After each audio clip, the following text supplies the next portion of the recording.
Saya Pendeta HKBP Paruluhan, Resort Parulian di pagi hari ini menyapa Bapak Ibu serta saudara-saudara sekalian, salam sejahtera bagi kita semuanya.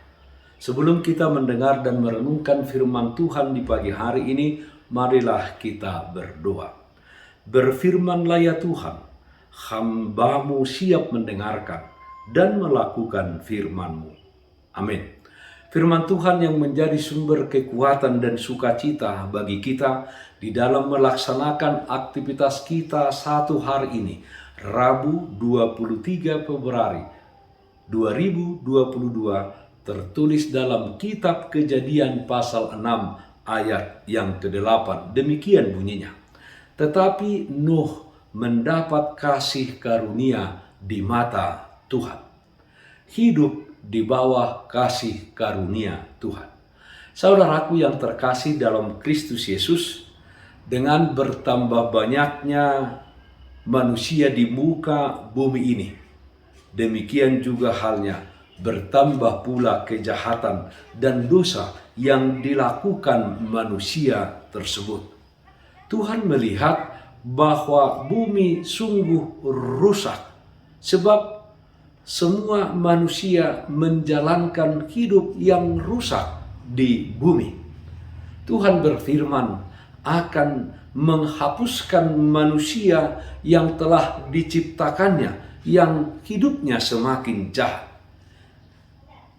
Tetapi Allah yang penuh kasih itu, di dalam murkanya terhadap manusia ciptaannya yang hidupnya jahat di matanya, Nuh mendapat kasih karunia Tuhan.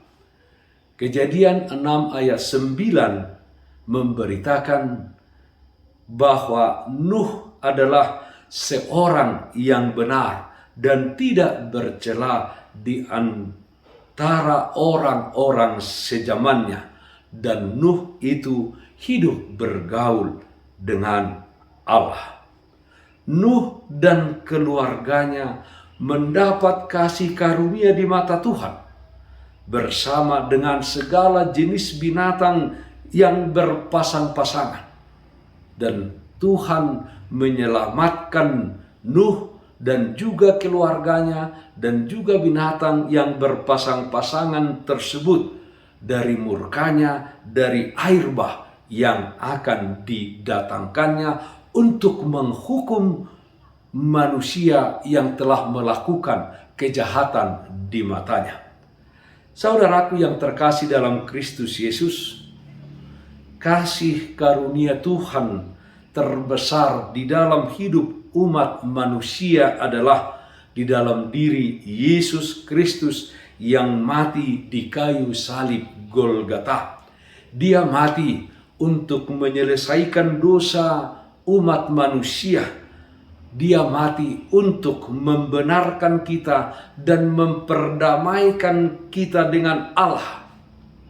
Di dalam dirinya segala hutang dosa kita telah ditanggungnya, dan hal tersebut kita terima dengan cuma-cuma, dan kita semuanya menjadi pewaris kehidupan yang kekal.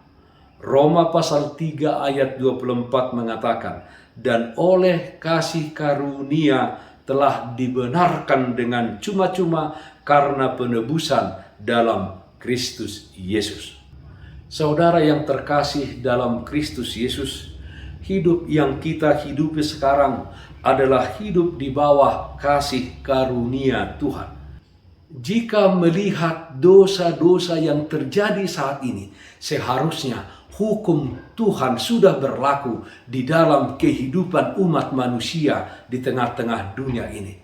Tetapi saat ini kita hidup di bawah kasih karunia Tuhan.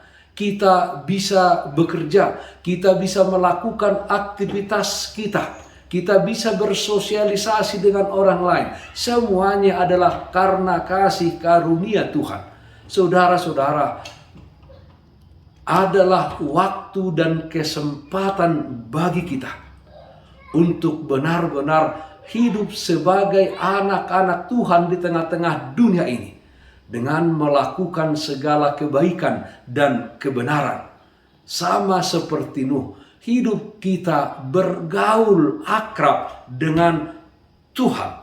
Hidup kita tidak bercela, kita hidup benar, dan Tuhan akan memperhatikan kehidupan kita yang tidak bercela dan benar itu, Bapak Ibu, saudara-saudara. Sebagai orang yang hidup di bawah kasih karunia Tuhan, kita semua terpanggil untuk mengasihi sesama kita di tengah-tengah dunia ini. Hidup di bawah kasih karunia Tuhan. Amin. Mari kita nyanyikan buku Ende 485 ayat 4, Dongani ya Tuhan. Sitolu sadaho sulikit rohaki, lopokon rohami bagas tu rohaki, padiri matondiku banjoro ingananmu, patol hasma besamu, tuau niasianmu, martua au dibahenho sitolu sadaho. Marilah kita berdoa. Ya Tuhan, kami mengaku bahwa hidup yang kami jalani sekarang adalah hidup di bawah kasih karunia Tuhan. Ajar kami dengan Roh Kudus-Mu ya Tuhan, supaya kami memakai hidup ini untuk melakukan kehendak-Mu, untuk melakukan yang sesuai dengan firman-Mu. Kami berdoa, yang sakit Tuhan sembuhkan, yang berduka Tuhan berikan penghiburan.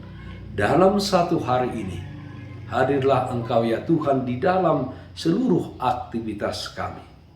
Dalam nama anak-Mu Tuhan Yesus Kristus kami berdoa. Amin. Kasih karunia Tuhan kita Yesus Kristus, kasih setia dari Allah Bapa, serta persekutuan Roh Kudus, itulah yang menyertai-Mu hari ini, kekal sampai selama-lamanya. Amin. Bapak, Ibu, saudara-saudara yang terkasih, taatlah akan protokol kesehatan. Bersihkan hatimu, bersihkan rumahmu, bersihkan pekaranganmu.